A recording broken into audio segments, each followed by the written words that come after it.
What is up, fam? What's going on? Welcome to the Get the Bag podcast, episode 17. We just Yeah, keep yeah. going. I'm your host, Gladia Castro, got my co host, Tim Park. Hey, fam. And today's episode is about to be a lit. Just a Yes. quick reminder before we get into it.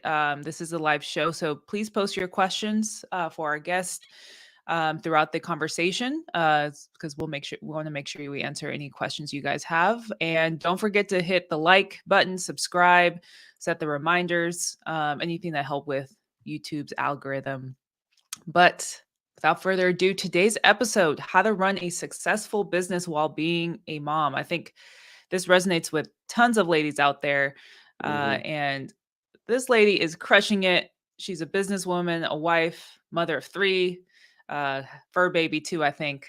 She's been wholesaling for going on 2 years now, building her business through joint venture, which we'll get into throughout the conversation.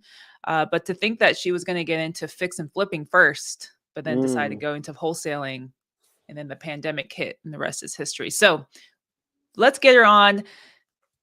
Ashley Johnson, welcome to the Get the Bag podcast. What's going on, girl? Hey. Hey, Hey, Tim. Hey, Gladia. hey, hey, what's going on? Hi. I forgot to add, you also work a 9 to 5. So, Yeah. Yes. Still working 9 to 5. yeah, I was going to ask, like, what's kind of your plan with that? Are you planning to stick around it for a little bit? So there is a plan to kind of be able to uh, do both and leverage, right? To be able to have that W-2 for as long Mhm. as possible.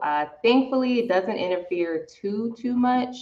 Um, with the wholesaling. However, like the days I do have to physically go into the office, I know I've kind of mentioned to both of you before, but for those who don't Mhm. know, like once I'm at work, I'm at work. I can't, mm.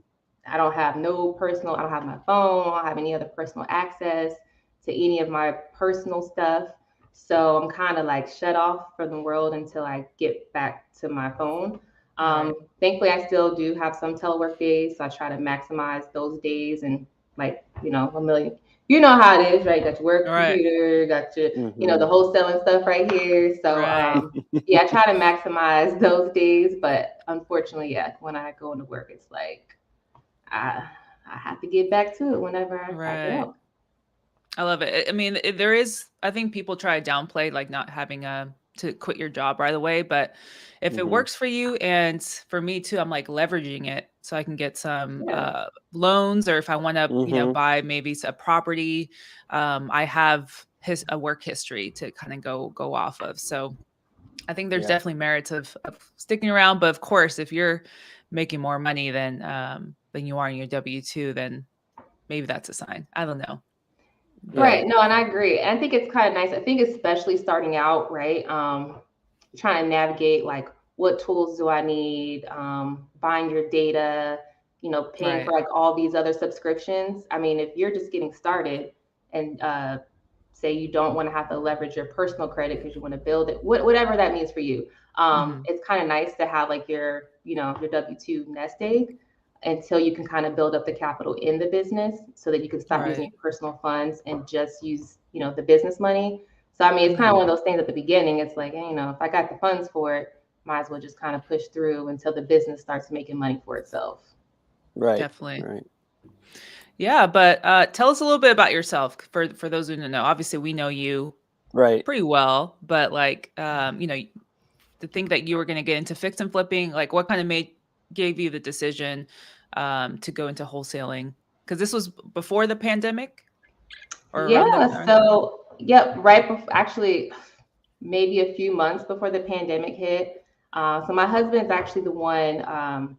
He signed up for. We were thinking of signing up for a course. Doug Depp, he's based out of Philly. Oh, uh-huh. He does like the ride-alongs. He has the course and all that.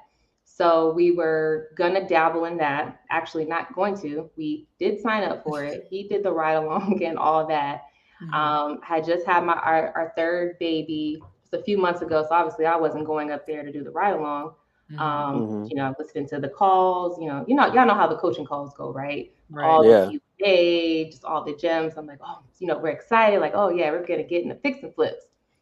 Then the pandemic hit and it was like, we're not doing this. It was kind of up in the air, right? No one really knew, especially his job now, it is complete 100% telework, but him and I both had a job where we had to physically go into the office. So it's kind of like, we don't know what this is going to mean, right? Their jobs don't allow us to telework. What is going to happen to our jobs? We're like, yeah, probably not a great. And then obviously, people weren't paying their rent and all that. And I'm like, hey, we don't know if this is a great idea to kind of get into fix and flips and become landlords when don't know what's going to happen with our jobs. People aren't paying them rent. So I'm like, yeah, we're not doing that. A little too risky for me. So just like everyone else, right? The pandemic hit. I was like, well, thankfully we didn't lose our jobs. So we were like, all right, well, let's find something else to do. He came across wholesaling on YouTube. So it was the triple threat one that Max Maxwell, Chris Jefferson, and Nazir used to do. And, they kind of went through what it is, did their Q&A spiel they always do. And he's like, okay, we could probably do this. And then it kind of started breaking down. They started talking about the cold calling. He was like, oh yeah, no, I'm not doing that. He was like, I'm not talking to random people. He's like, he's not a big talker. So he's like, I'm not doing that. He's like, I think you would be great at this. And so I was just like, I'm confused. Like, what are we doing? We don't need money, but I was trying to like wrap my head around the process. So deep dive into YouTube University. What is it? How, just the whole thing. And, he's big on like, furthering your education. So he's like, just sign up for a coaching program, a mentorship, and just see like, do you just get the blueprint? Because I exhausted everything in YouTube University. So sign up for Chris Jefferson's program. And at the same time, Max and Nas came out with one too. So I'm like, all right, perfect, right? Because the three people I learned it from, I'm joining both programs. The rest is history. Learned everything I need to learn as far as basic foundation work in the business and haven't turned back since. I love That's it. awesome. Yeah, girl, you're killing it. I know. So one of the questions I guess I had is that like when you first started like in the business, how did you really navigate, being a mom, your 9 to 5, and being a wife, and and versus now, right? So at the beginning, how did you navigate that versus now? So at the beginning, it was definitely I didn't want to get the analysis paralysis, but I really I'm big on like, let me just have a sound foundation and I'll figure the rest out. So I literally at night, like once the kids would go to bed, house is quiet, I would just run through everyone's courses. I'm like, oh yeah, I'm running through both of these things, which y'all both know, like there's tons of content and videos and all those calls. So I literally ran through everything and I'm like, all right, we're going to just start, right? I'm just going to get $1. I think I had Call Rail at the time. So which I know is clunky. Sorry, no shade, but it is not user friendly at all. So I'm just like, whatever. We're calling, we're texting. Started out in my local market in the DC, Maryland, Virginia market. And it just wasn't really hitting. And then that's when I kind of learned about the virtual wholesaling. I'm like, all right, well, let's just pick a market, right? Kind of start networking with people who I thought were kind of, had good momentum, and just kind of start teaming up with them, adding value where I could. At the beginning, it was really hard. Just, 3 kids, and this is again still during the pandemic, right? Kids are virtual learning, daycare is not open. My husband and I are working from home, so everybody's here. At the beginning, when the kids were doing virtual learning, it was literally a nightmare. Nothing was organized. The systems was going down. So it's like, I'd be trying to talk to a seller. They are over here going crazy, yelling at each other. My daughter at the time was still nursing. So I'm like on the call with these people, like nursing her, trying to get their lives together. So it was a lot. It's definitely a lot calmer now. I've kind of, was trying to play around with like, I've always been very organized. So I think, right, about my time management. Right. But then I like really had to be like, look, no, okay, what are their downtimes and their quiet times? When is the baby like occupied and napping, or when can my husband take her? Those are those times like I have to maximize and talk to sellers as much as possible. And that's when I start Right. learning, kind of about texting. So I fully jumped into that because I'm like, all right, that can kind of run itself and I can just pick up wherever I need to. Honestly, the schedule, at the beginning was just organized chaos. Like that's probably the best word I could describe it. Now, I mean, the kids are in school, baby's in daycare. So it's a little bit easier, a lot Right. easier now, That to be helps. honest. Oh yeah, most definitely. Love it. Yeah, I think texting is a Yeah. big part of it. No, But yeah. at what moment did things click for you where you're like, and how far into the start of your business where you were able to take things to the next level? Like, what was that pivotal moment where you're like, okay, I have this figured out. I have my system set up. Like, what hit you then? Honestly, I think it was after or during when I was doing the one-on-one coaching, Hmm. because there was like the world is going to open back up. You're going to have to start going to the office. I'm like, okay, this is where I have to pivot. I have to figure out. It's either I need to scale right now, or Hmm. I have to figure something out. So that's definitely when I started like doing a deep dive into like my SOPs, get all this, all these things set up. Not the job I have now, but my previous one was in HR. So I like really was like pulling out everything. Like, how do I onboard people? What am I doing to, manage these people, my future employees or contractors, right?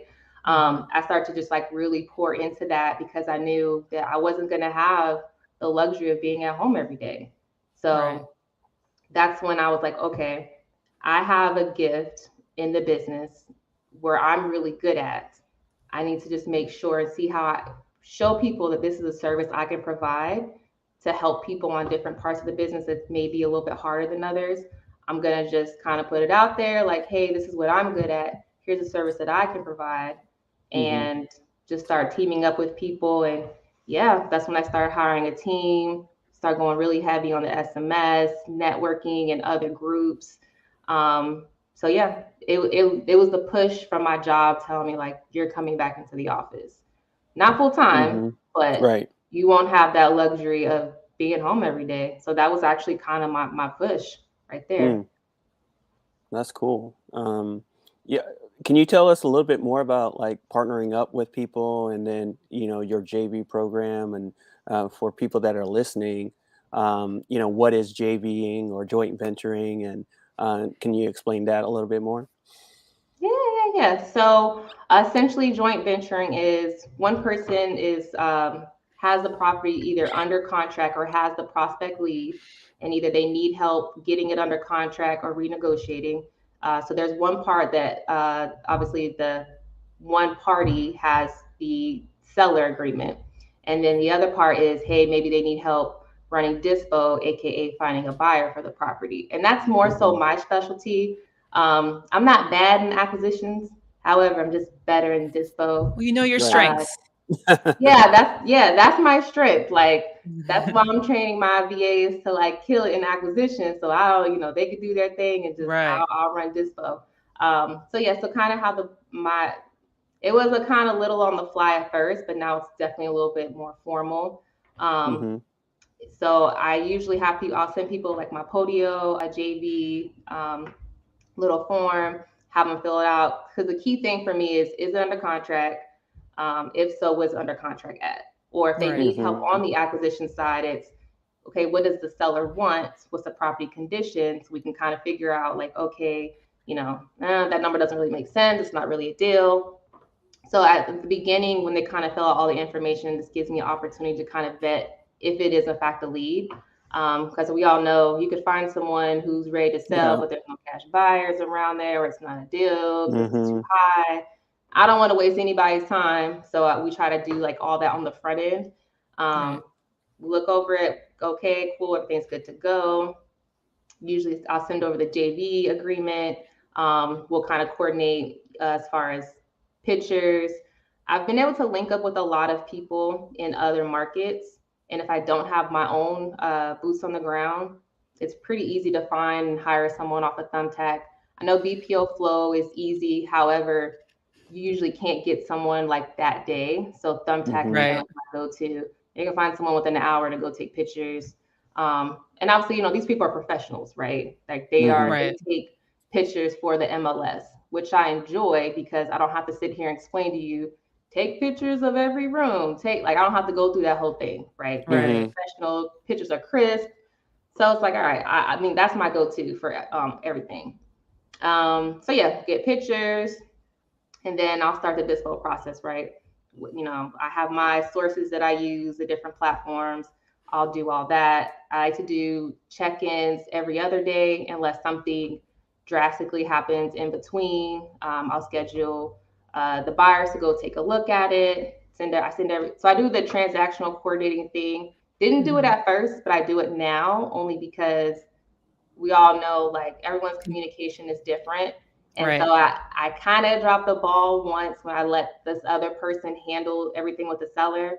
And so I was telling them like, hey, here's an update from title, blah, blah, blah. And they weren't communicating with the seller. So the seller was like, hey, it's been 2 weeks. I haven't heard anything. So kind of assumed that responsibility. I just want to just make sure like seller's good, buyer's good, someone's keeping in constant contact with everybody in the title company. So that's like a new responsibility I kind of taken on. But yeah, schedule the buyers, send everything to title, schedule pictures if there aren't already pictures, and yeah, push it to the finish line. Obviously, all of them don't make it, but Yeah. Right. that's kind of the process as far as that goes. Yeah, I like how you kind of, well, I'm sure you've learned to kind of set expectations. Maybe you've had bad JV experiences. Tell us a little bit about like, because before everybody starts filling out those forms, like what's like kind of your expectations? Because we've all dealt with like bad JV partners where maybe you go through a deal, either fell through or went through, and you're like, oh, okay, and they bring you back a deal. I'm good, or I'm a little busy. I can't take this right now. Like, what's how do you kind of manage that and like setting those expectations? Yeah, that's definitely been something, a learning experience, right? Where that's why I do it on the front end, except for, I know this is going to be bad, but not people that I work with. And so I have people in certain markets that like, it's, a little unspoken. They kind of shoot in the lead like, oh, hey, it's under contract at this point. We just roll with it. So that one, it's not formal at all. Probably, should tighten that up, but it is what it is at this point. But yes, for new people or people I've never done JV deals with, that's why that form is important. And it seems kind of long, but it gives me everything I need to know. We'll analyze the deal. And I'll tell them straight up, like, hey, you have it at this price point. Here's the condition. I am looking at the comps. It's gonna be a little tight. Or, do you think that there will be room for renegotiation with the seller because it's at this price point, but I'm seeing buyers here. But then we all know, like, every city has these little pockets where people just won't buy in. So, I do set the expectation at the beginning, like, I'm not a miracle worker. Like, if it is a deal, I will find you a buyer. But if I'm not really seeing it, I don't want, people to just give this false sense of reality. Like, oh yeah, I'm gonna find you a buyer. We're gonna make 20, like, nah. I mean, we've made some deals that have been like, really small, like we've seen split 2,000, 3,000, but I'm like, that's marketing for the month. I'll take it. Yeah. Base hits.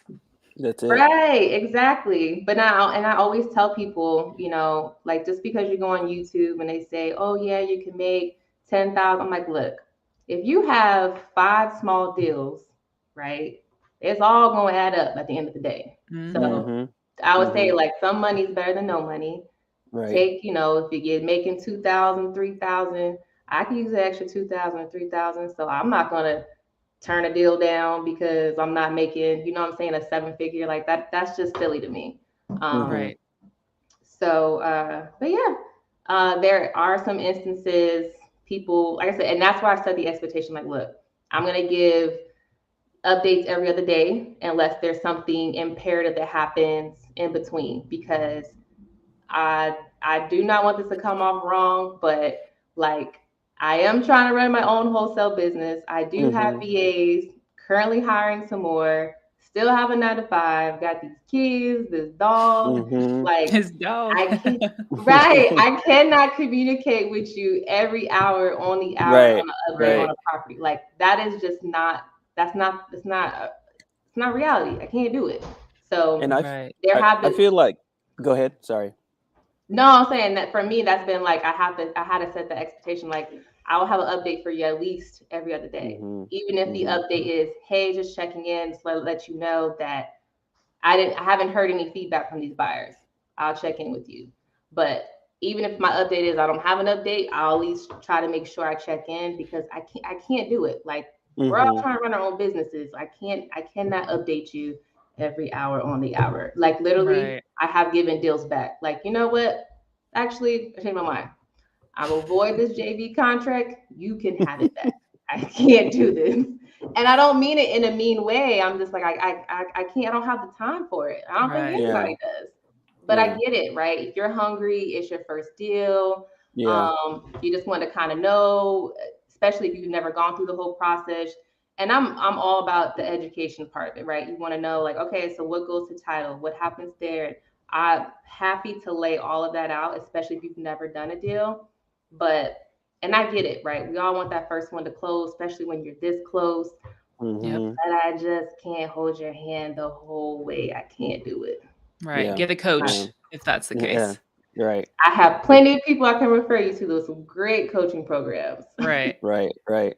And I think that's so true, like especially with new wholesalers out there that are trying to JV with somebody and it's their first deal and it's all about you're saying set the expectation with them. It might not even be a deal, right? And they just locked it up. And so just going through that process with them, excuse me, is very important. I know that, communication is big. So you setting up the expectation early on how you're going to communicate with them is really, really important. I like that a lot. Yeah. And it's also Yeah. laying out in the JV agreement, which is, something I've learned Hmm. too. I think Tim, you mentioned where it's like you lay out in the JV agreement the Hmm. responsibilities. So like it's everyone's clear. All right, this is what you're supposed to do. This is what I'm doing. We're not mixing Exactly. like because things get mushy sometimes depending on the person, right? Where it's like, hey, you're supposed to be checking in with the seller, like that's your responsibility, and like they're dropping the balls there. So I think it's important to have those responsibilities laid out and the expectations. So sounds like you found kind of a groove with that. But I was going to ask, and I always ask any of the ladies in this industry. You mentioned, I'm a mom, I have a fur baby, I'm a wife. How has it been navigating this industry as a woman? What's kind of been your experience like? Or maybe it's been fine, but like I always like to ask that question because it's real out there being in the male dominated industry. I mean, yeah, for sure. So I think what I've realized is, and this is just kind of like my perspective that I've kind of noticed, it's no one really bats an eye, kind of when guys want to have their head down and, hey, I can't do that right now. You know what I'm saying? Like it's no big deal, right? Like, oh, he got his head down, he just grinded it out. Like it's no, it's no big deal. But it's been a little difficult for me, especially once I started really picking up traction.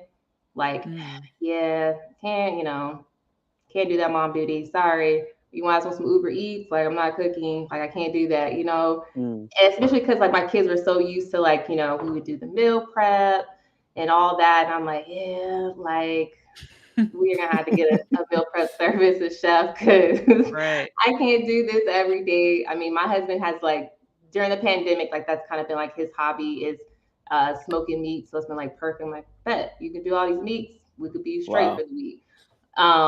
So, but it's been an adjustment, right? I had a clingy baby who's just, always on me. So I just feel like I just need some time. I don't want to be a deadbeat mom, but like I have something I want to focus on that's important to Hmm. me. Cause to be honest, I don't want to have a 9 to 5 and do this forever. Like I Right. will burn myself out. I will be stressed out and there's just no way I can sustain this pace that I'm doing right now. long term. I guess it's not realistic. So if I have to just like focus on the business, if that means I'm staying up late, getting up early, whatever, I'll take it. That means, I can't, we're watching a family movie, but I got my computer. It is what it is, right? I'm not going to be like this forever, but it's just a small sacrifice. But as far as like the women in the industry, overall, it hasn't been too bad. My biggest feedback and things I've kind of noted is, especially when you're in these like different coaching programs or on these group calls, it is definitely very male dominated. And so I try to just make sure like I'm hearing some type of woman's voice on these platforms. Like that's something I'm really big on. And I don't know if it's just because like women, we just like, whatever, makes you guys feel good, ego, whatever. But I'm like, there's really a lot of women like doing big things and they just kind of keep to themselves. So like whenever I see like, especially a mom or just any woman of color, I'm like, oh yes, sis, let's get it. What do you need? How can I help you? I'll repost, reshare, anything. Cause I just feel like women they're out here getting it just as much as the men. It's just, they're just not, they're not talking about it as much. So, let's see the other part, especially like especially going to like Baltimore, right? It's definitely inner city. Yeah, y'all know how that is. So, can't ever go by myself, which I never would, to be honest, right? Yeah. I have a buddy to go with me, or if someone's meeting me there. I know me and Latoya, I went to go see a property a couple times together, and even there was some we walked in, we're like, yeah, Matt, there's two of us, we're still not going in there. Like, I'm good. Right. Yeah, it's a safety thing, right? I never go to these properties by myself. Either I'm going with someone, I've gone with Latoya to a few, I've gone with Lindsay on some, or my husband usually, especially when I'm going to Baltimore, he almost always comes with me. It's a safety thing. That's the only thing is like, you just gotta be safe. People go crazy. Yeah. Especially when you talk to squatters, you just never know what's going to happen. Oh, absolutely. Those are scary situations if you're not expecting it, right? So, and then I know that we kind of talked about this with Brittany and Kalani, about the safety issue. And I think, being in a male-dominated industry, like, I think guys forget that aspect of it because it's that, their day to day. But, if you have a partner or a JV partner, you have to be aware of that. If that JV partner is a woman that's going to view a property, you have to think of her safety, and think of that. So I just want, people that are listening in the JV with women just to be aware, just be aware. And I think that's important, and just acknowledge, right? You just got to acknowledge that, she has a voice and she's killing it. And, her opinion is golden too. So. Right. Yeah. And I think a lot of times too, when you talk about marketing, people always say like, yeah, go door knocking, go to the door. Yeah. Well, maybe as a woman, I don't feel comfortable doing that. I got to carry a Glock or something. You know what I mean? Got to come prepared. I'm not knocking on nobody's door. Right. And like when people are like, what we should be door knocking this, it's like, and it's just, they're not aware. They don't have that awareness because they're thinking of themselves and what, well, I have no problem doing. Of course, you're a man. Like, it's a whole different dynamic when it comes to that. And like, I think that's like the most difficult is like, we have to like literally jump over hoops just to like have that understanding from other people. And I think just society in general puts women in a certain category of like, going back years and years of like, women should be this or women should be that. If women are speaking too much, it's, they're this and that. And, I think this generation and this society, we're trying to like break that and like, no, women can do all of these things and it's okay.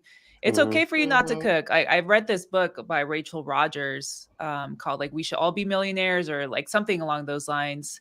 And she talks about being a woman and running your business of like, you have to set those boundaries, even with your Yeah. husband or your spouse, of like, I'm not going to be cooking every night.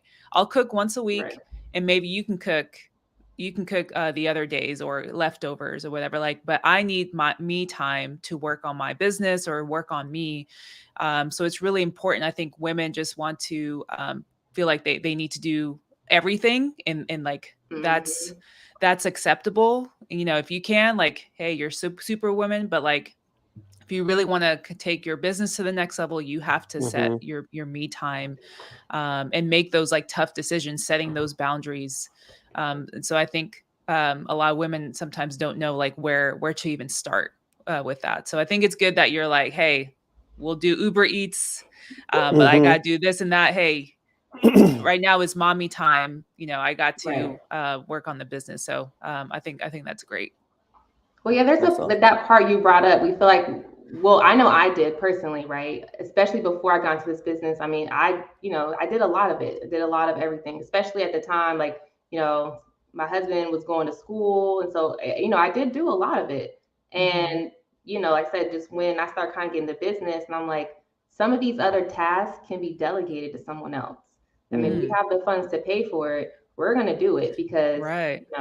especially times like this when the kids aren't here, like, I Mm-hmm. don't want to be cooking. I know it doesn't sound bad, but I'm not trying to cook. It's not I'm not bad. trying Yeah. to clean. You know what I'm saying? Like, this time needs to be in on the business because this isn't a side hustle. Like, this is a Mm-hmm. business This is that a I'm trying business. Yeah. to Yeah. build.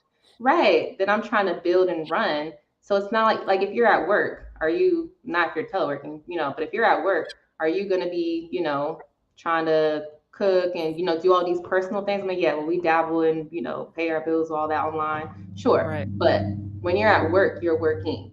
And so I had to literally apply that mindset, like, this is not a side hustle, like, this is my business. So, Right. okay, like Alexa said, oh yeah, we have housekeepers, because I mean, this Yeah. house, Mm-hmm. I got 3 kids and a dog, right? Yeah, remember I Right. told you that. So they are little messy heathens. Yeah. So Right. I'm not cleaning. I mean, we'll do cleanup, but like, no, y'all No, can't. you need that We, deep I, cleaning, that yeah, sanitation. Yep. There you go. exactly. So like, we're gonna start outsourcing some of this stuff because I need to buy back some of my time so I can put it in the business I love Mm-hmm. because that. this is important to me. This is going to eventually replace my 9 to 5, and I can't do that if I'm, doing these other tasks that I can delegate Mm-hmm. to somebody else. That's Right. It is what it big, is. because we talk about focusing on money making or income producing tasks, right? Doing laundry, cooking, I mean, it's great and all once in a while, but that's not going to make me money. And I think that's in that book I mentioned, she talks about like, I did a budget.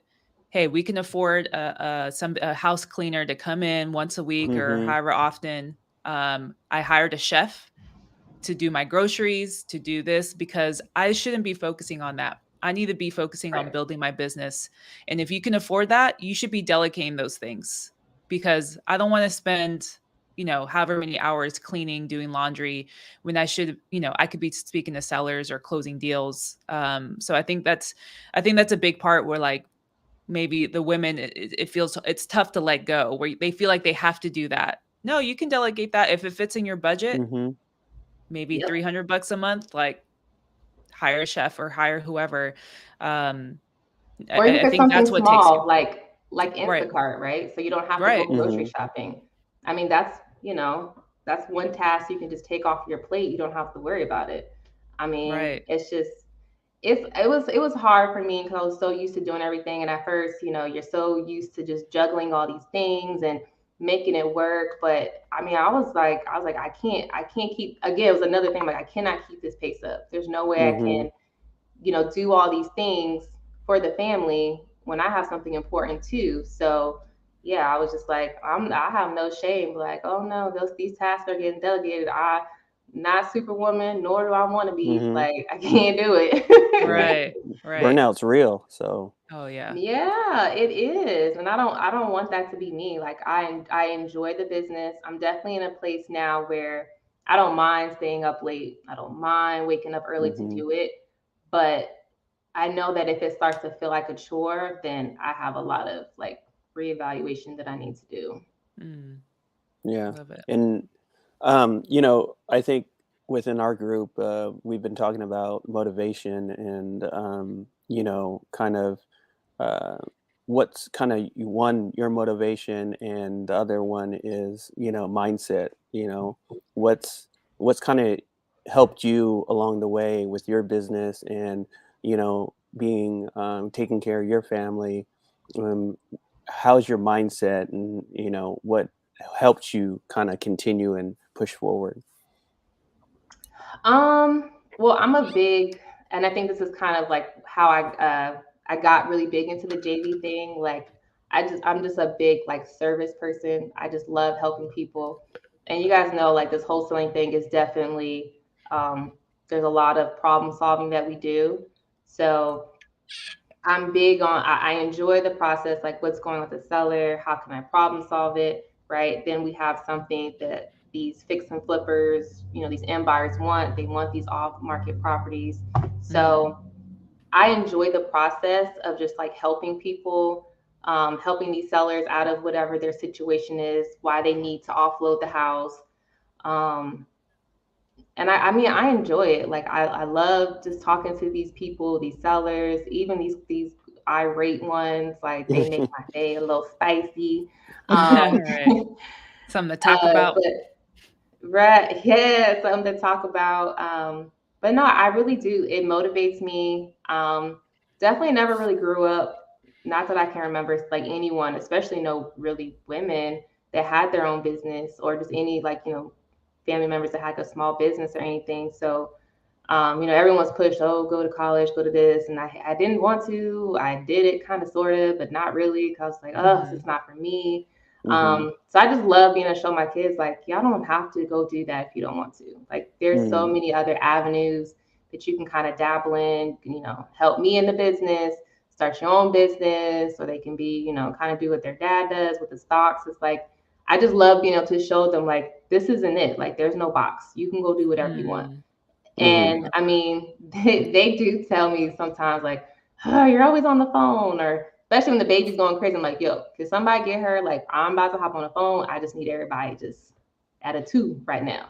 And Hmm. they're like, no, you have someone else to call. I'm like, y'all like all this nice stuff, right? Like, this stuff ain't free. So Right. somebody got to pay for it. But Yeah. honestly, I love it.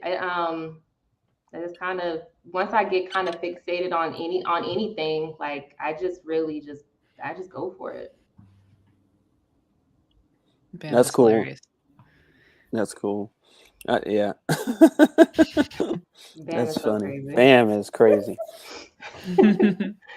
Yeah, so we talked about like delegation, and I see that you're really big into like hiring VAs or using VAs for, running your business. Tell us like how has that helped you run your business? What does that look like? Kind of show us the sauce of like what's helping you, right? Because I know Hmm. you were on some vacations. Like how is your business running without you, or how are you getting yourself out a little bit? Yeah, so last week being away, right, being in Hawaii, I was working, guys. But yeah, Of that's my course, first always. time, like always, right? Yeah. It was my first time like being away from the business, having a team. So, like, before I did like little weekend trips, wasn't really the big of a deal, right? And I had one VA at the time, but they really held it down. Um, I have a cold caller, my general admin VA. She is literally my rock star of the business. Um, I just kind of just create those system and processes like, hey, you're logging into Time Doctor so I can make sure I'm not a micromanager either, right? I feel like we're all Mm, adults. If I have to micromanage right, you or I don't trust you, like you gotta go anyway. Like I don't have time right, for that. right. So yeah, they know what systems they need to be on to just, track their time. The cold caller, he's on there doing his thing. We have our system on, anything that needs my immediate attention. They know how to like Slack me and all that. Mhm. Everything goes warm or hot leads is going to Podio. But yeah, when I was in Hawaii, they were great. Like they were on point. One did quit while I was there, so it was like a low key, a little panic mode. Um, Mm. But the other one, she stepped up. Like she held it down. She still brought the leads in. But yeah, I think the biggest thing is like making sure you have a solid team. Everyone kind of knows their roles, how to just keep them motivated and all that. Currently hiring 2 more cold callers right now. So yeah, I was gonna just hire one, but I'm like, no, like let's get really Mm-hmm. uncomfortable. Let's just go ahead and do 2 and Mm, just Mm. I keep love it it. So moving. how many people are on your team? Because they're all VAs, right? Yep. Yeah. So currently, just one now. Like I said, I had one who just left last Mm, week. okay. He made me a little sad when he left. Like we've been Mm. together so long, but things happen, right? We outgrew. It is what it is. So yeah, currently Right. hiring 2 right now. So I just have one at the moment. She's my general admin, and she also does like manages my SMS campaigns. So I really kind of pushed her to step out the box because I was speaking of delegating, right? I'm like, oh Right. man, I Mm-hmm. gotta hire someone, go through all these applications, and I'm just like, oh, I don't want to do this, but I got to. Um, Mm-hmm. I am sourcing one through Eric Bryant. He has the bilingual ones, which is Mm-hmm. I'm Shout a out to fan of. Eric. Shout out, shout out. Shout out to Eric, Cold Collar Elites. So I used him for my first VA, so I'm using him again to find me one. But my current admin, she actually has recruiting experience. So she is like, look, send me all the emails to everyone who applies. I'll vet them. I'll do these initial interviews, and Mm. I'll just pass you along top 5 candidates. Wow. And that literally saved me hours because I think we had a total, I think we told it yesterday, there were 68 people who applied. Mm, Obviously all of those people clearly aren't qualified. We right. do Exactly. that whole extensive process, right? Like you got to Mm-hmm. put this in the subject line, Right. reply back with your, you know what I'm saying, to just Yeah. weed out Filter people who them don't out. pay Right. attention. Yeah, that like Yep. really helps itself. So I kind of showed her how to do that. She took care of all of that.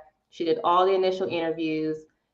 And when I tell y'all rock star, like she created a Google Drive, she put their resume in there, their recorded Zoom interview, the um, the voice memo of them just kind of speaking, and she also gave me notes like on Mm, her feedback, what's their strengths, their weaknesses, her areas of concern, and then she rated them like 1 to 10 that she thought they would be a good fit.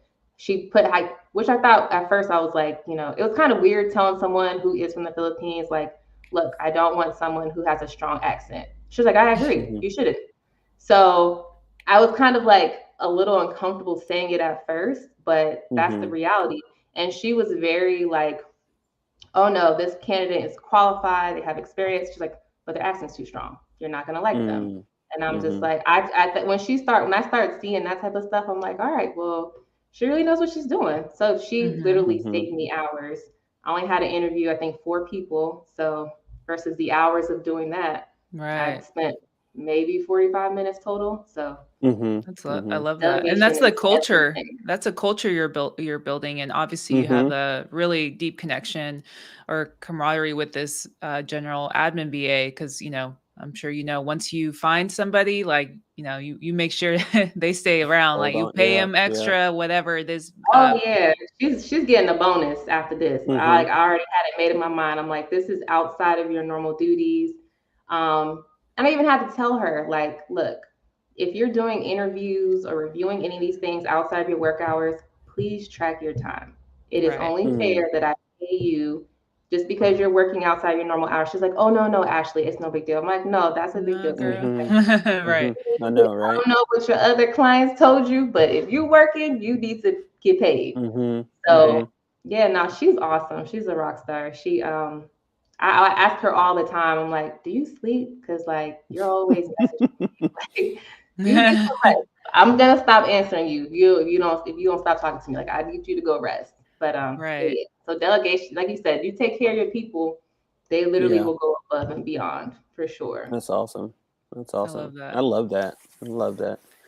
Yeah, I'm So, gonna be hiring. Oh, before you go, Tim. no, Yeah, go I'm gonna be ahead. hiring a general admin. So yeah, shout out to you for sending over some stuff as well. But yeah, because I think for anyone out there who wants to, once you get to the point, because I mean, we all lazy in a way, like we don't want to do anything, right? Like Right. once you get to the point where you're like, I can't stand doing this. You should look into hiring if you can afford it. Like, I mean, the Oh, yeah. Philippines, the VAs out in the Philippines, they're pretty affordable. Now you have to do vet some people out to like get some really golden ones. But once you Mhm. get to the point where you're done doing something, you have to delegate it because you have to Mhm. move on to the next biggest thing. So just wanted to add that little gem in there because I think a lot of people hold on to doing a lot of the work way too long when they should have been Mhm. delegating it Yeah.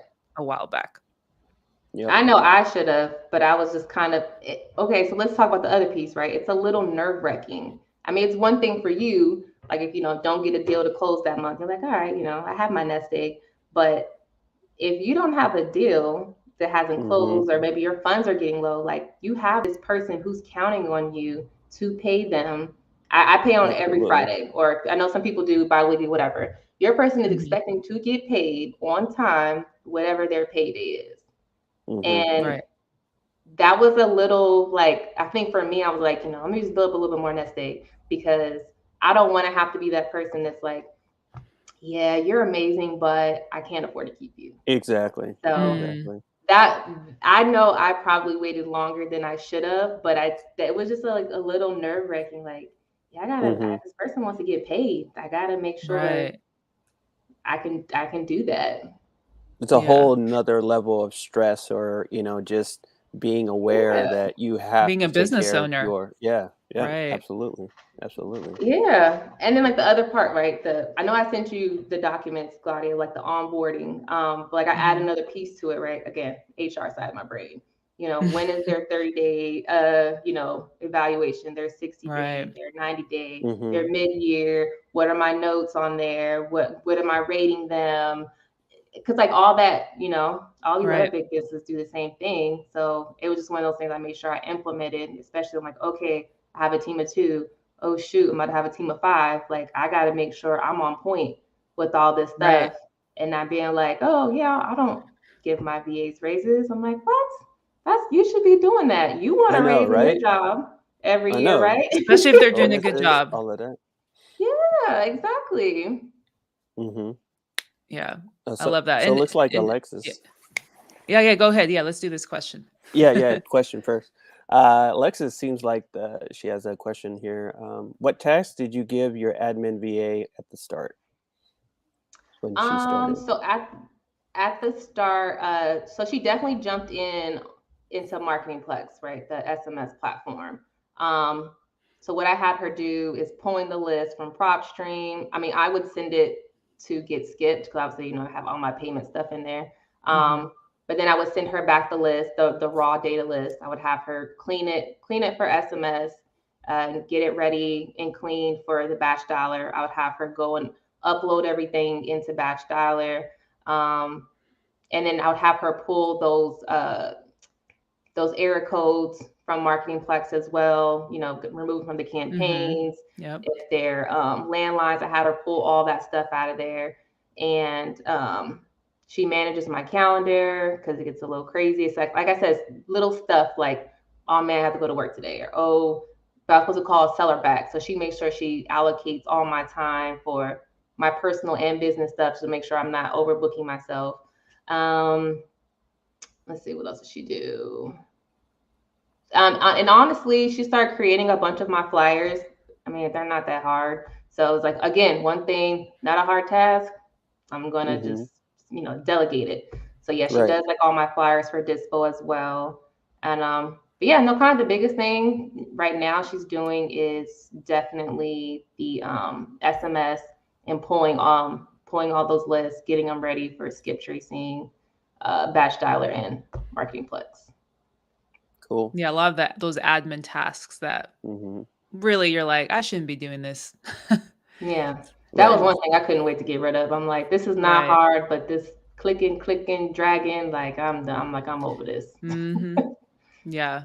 Well, you get to the point where you start like scoring or putting a dollar amount next to the tasks that you do. That's one thing I did is like I laid out, all right, what's like all the admin stuff that I do? And then I put a dollar amount to, I'm like, all right, I can get rid of this. I can get rid of this. And then I kind of created like looms for each one of those. Yeah. So my new VA starts on Monday, next Monday. So I can kind of literally hand them off like, all right, these are your responsibilities. If you have any questions, like just watch these looms. Because yeah, for me, I was like, I shouldn't be worrying about them. And if it's something that fits in your budget, because you have to think about too, if you have a 9 to 5 or whatever, it's like, all right, what's my budget? Can I squeeze in a VA? Like if it's $300 a month and maybe my budget is 800, all right, is this going to affect my marketing? It shouldn't, affect your marketing. I think people also jump too soon to hire a VA because that's what Right. everyone does. So for me, I was like, well, let me not hire a cold caller right away. Like what do I need the most help? Maybe I'm not ready to hand off to a cold caller yet because that takes so much time. And especially if you're doing SMS. So for me, it was like, all right, let me hire a general admin to like help out with a lot of those tedious tasks. And then once, it gets some momentum, then you can hire a cold caller. But it's all in like preparation and having the proper documentation set up to delegate what you need. You can't just hire somebody and not have anything set up. So Right. it does help having an HR mind for sure. And like having all that stuff geared up. Right. And I always tell people, like, even if you're not ready to hire, a VA right now, like any task you're doing, you have to pull a list, you have to skip trace it, it has to be uploaded. Or if you're using any of these systems, literally, like you said, just record yourself a Loom video of you doing that task and save it.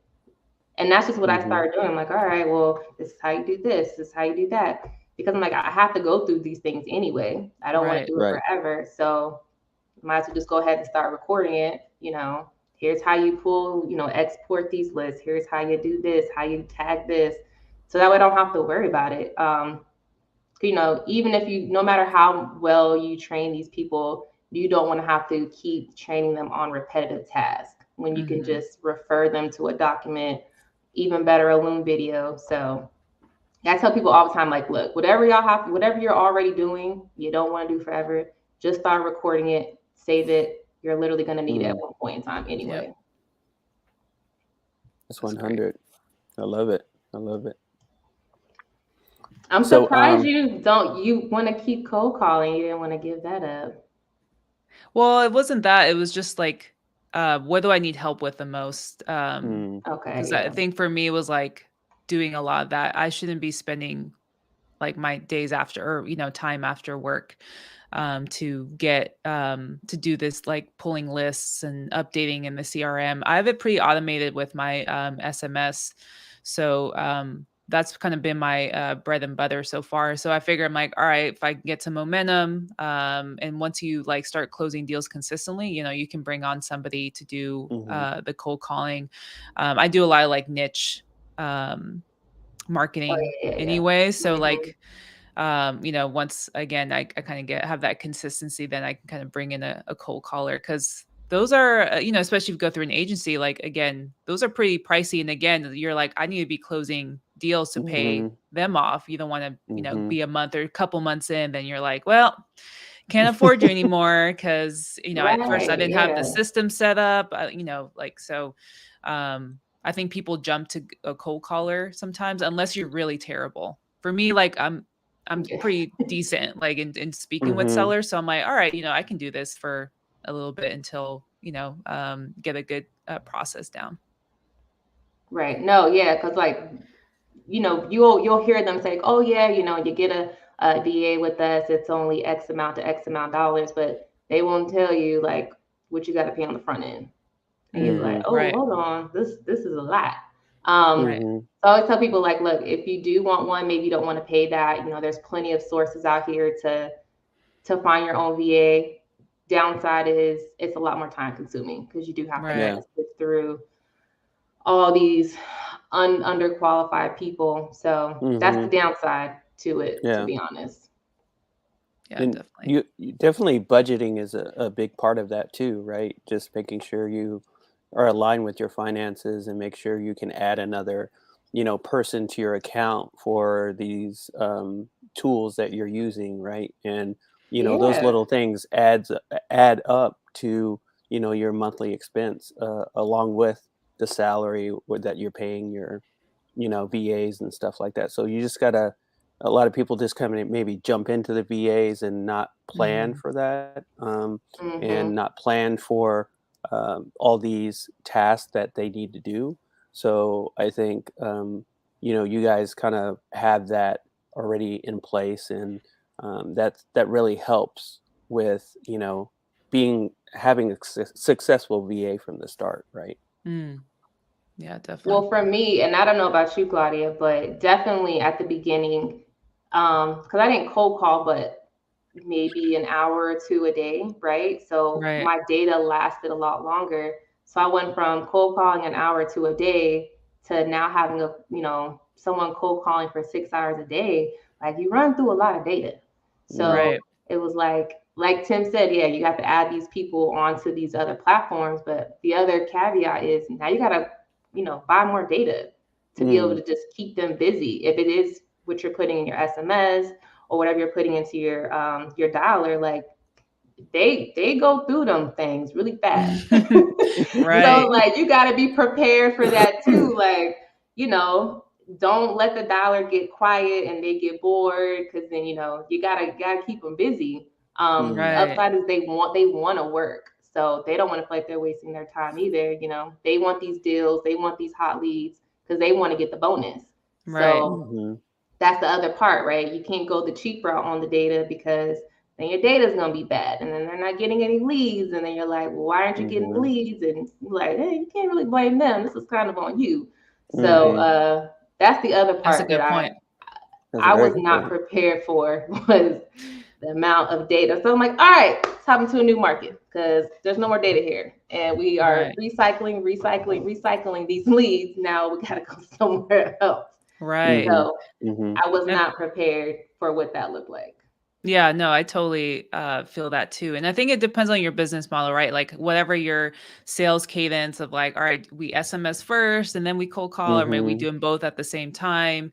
If you just have one BA, I mean, that's one thing. I think that's why we've kind of done like hybrid like models or hybrid VAs where it's like, all right, you're doing this and you're doing that. You're doing maybe 4 hours of cold calling and then you're helping me out with follow-ups or something like that mhm, because Mhm. having one person cold call, I don't know how they do it. I'm sure the bigger companies like cold calling for 8 hours and just Yeah, speaking no. to other VAs are like, yeah, it's not sustainable. And that's why there's so much mhm. turnover when it comes to like those sort of cold caller VAs because who wants to be talking and being chewed out like 8 hours a All day day? long. It's I not. know, And with that, considering if they're cold calling for 6 to 8 hours, that's a lot of data. That's a lot of numbers. You have to consider skip tracing mhm, along with like pulling data. That adds up. So you have to yeah, like going back to what Tim says, you have to budget for that. Just have those assumptions right off the bat, not thinking, all right, I'm just going to pay for the VA. It comes with Right. costs, with just along with their Yep. wages, right? You have to pay mhm, them. You have to do time doctor. You have to have a right, form of communication. If it's Slack, maybe you have to pay a little bit extra for that. So you have to like have that high level view and just hiring somebody. You can't just hire somebody yeah, and think like, okay, I'm just paying them $300 a month. That's their wage. That's it. It costs a lot more actually if you think about it. So it's planning ahead Yeah. for sure that helps. Yeah. I mean, it's just little things, especially, when you start scaling, right? It's just there's little things that just start adding up. Like Tim said, right? You add them to your prop stream, you're getting another seat in your dollar. Like that Mm, comes at additional cost. That's not a yep. free, mhm, like I can have 10 seats. Like each additional seat costs money. Right. mhm, So yeah, it's crazy. Like, yes, can you do this business, under, $500 by yourself? Absolutely. But when you start hiring a team, like you're gonna have to mhm, start working out some more money. It's not a Right. $500 business anymore. Right. yeah, So yeah, yeah, definitely was not prepared for like, oh man, prop stream used to only be this much. Now it's a little bit more expensive. Right. mhm, mhm, Yeah. I mean, Yeah, we've done no. it all where it's like we'll share logins, then PropStream kicks you out. You can't have two users on at the same time. I've done that too. Yeah, I've So done that too. yeah, I'm it like, can be yeah, cheap. Yeah, no, I'm like, all right, everybody gets their own seats. Because if I need to hop on and I get booted out, I'm going to be upset. Right. And that's what we be sharing, the skip tracing codes. I'm like, where we can Right. save some money. Hey, Ash, I will say you always come in clutch with the codes. So I'm I don't like, know we how got you to find save some them. money somewhere. Right. I'm like, ooh, last month's 8-cent one, that was a good one. Yeah. So Oh, yeah. Wherever you can save the coins, I'm here for it. right. Lex has a question. How much do you pay for bonuses? So I pay them $50 for each lead that they brings in that goes to closing. Mm, $50. there you And go. $50 goes a long way for Yeah, people in the Philippines. In the absolutely. Philippines, right? Considering, they're making a couple dollars an hour. Mm-hmm. I think I shared on my Instagram post. I can't remember, but so she's been with me 45 days, got her first deal under contract and closed. And she was just so happy, like, oh my goodness, this is so much money. And it's like, it's one of those things you're like, wow. I mean, just take into consideration, like, they are Mm-hmm. very appreciative. It doesn't seem like a lot to us, but their cost of Mm-hmm. living is just so much cheaper. Yeah, So, Right. it is. and they're just appreciative that you pay them on time. You're not Mm-hmm. overworking them. And yeah, the bonus is it's just a nice little thing. Something else I just thought about when she asked that, like, so like I do give my VAs off on their birthday, right? Oh, cool. You'll still get they'll still get their full time, their full hours worked. Give them off their birthday, send them stuff. They have kids, I send them, extra money for that too. And yeah, they get off Christmas. I don't want them calling people on Christmas. I don't want them calling people on No. Thanksgiving. If I'm not calling So Christmas, you Yeah. shouldn't be calling. Nope. yeah, Mm-mm. no, exactly. Will I work in the business? It's more so like admin tasks, on those days if I have Right. some downtime. But yeah, I give them those holidays off that I don't want them calling leads because I know Right. like it's not gonna be good for anybody. So Yeah. they kind of like that too, to have those, personal time off and then still get paid their full amount. Mm-hmm. Oh yeah, for sure. Happy workers. It's Yeah, all good. that's it. Right. Cool, but yeah, we've already hit the 1 hour mark, which Oh is my crazy. gosh. So what's next for Ashley? Like what's your 2022 goals and your like 5-year goals? Like what are you working towards? So definitely the goal for the rest of this year, honestly, is kind of just continue to build and scale up the business. As much as I love real estate and this wholesaling thing, I do not want to have to be as hands-on like I am Mm-hmm. now. So the mantra is I want to work on the business, not in the business. And so I'm just still trying to just make sure I'm, making all those appropriate moves, but not scaling too fast. Because, that's something that we hear about too, right? People scale too fast. They're not ready for that, just that elevation. So I'm making sure I'm doing it at a good pace, but also at an uncomfortable pace, just so I don't, get too relaxed and all that. So yes, definitely looking to scale, keep building my team, delegating more tasks to them, so it not as much stuff kind of needs my attention. 5 years. I mean, I don't plan on being in the 9 to 5 at that point in time. I Right. have a date in mind. It's kind of one of those things like, all right, this is my date. This is my fire 9 to 5.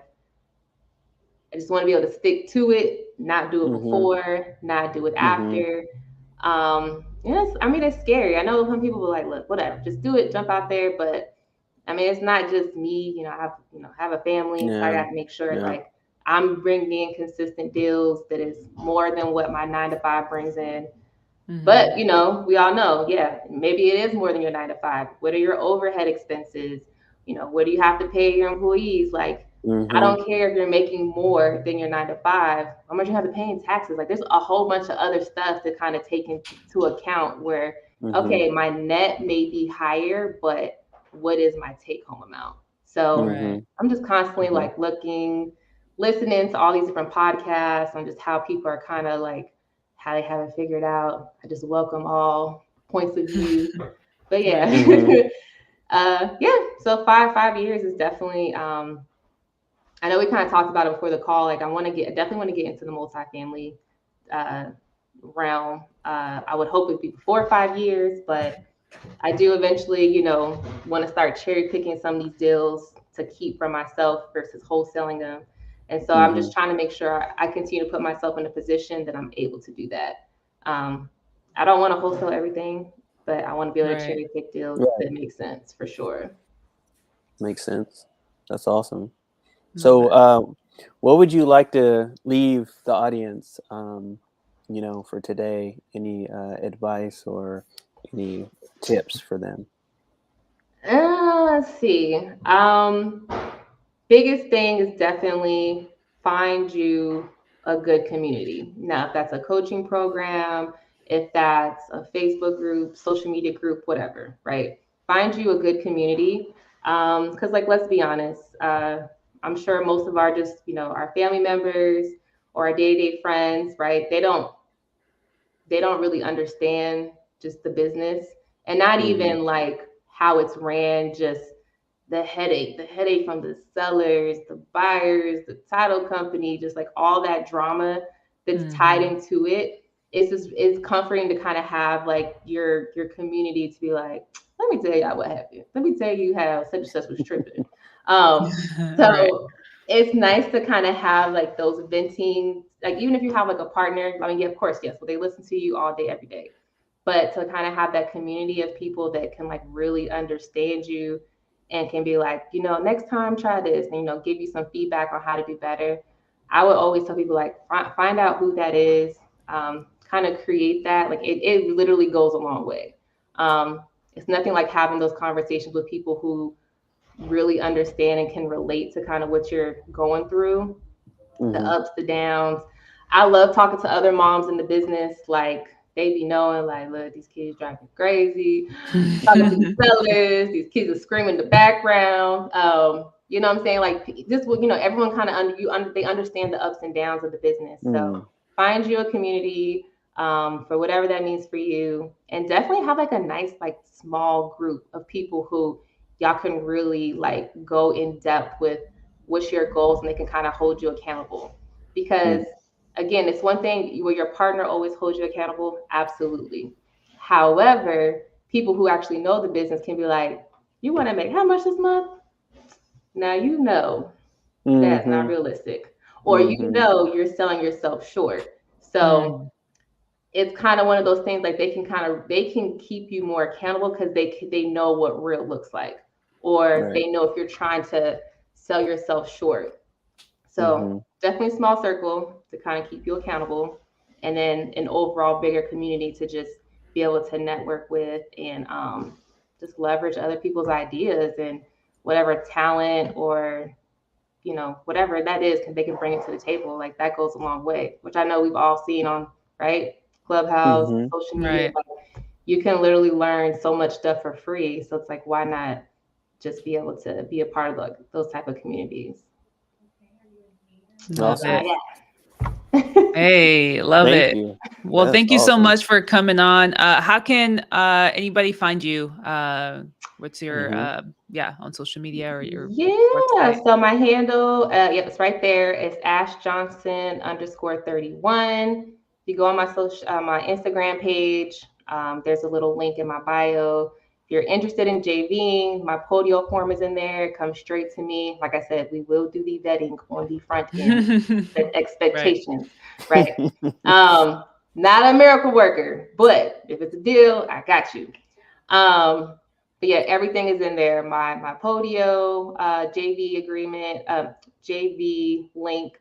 My calendar link is in there. Like, I do not charge people. Like, if people just want me to just help them work through a deal, or they have like a discovery call, just need a little guidance, all that's in there. You can schedule a call with me. I'm not a fan of, I'm not that big, so my time. Girl, you selling yourself short. I'm telling you right now.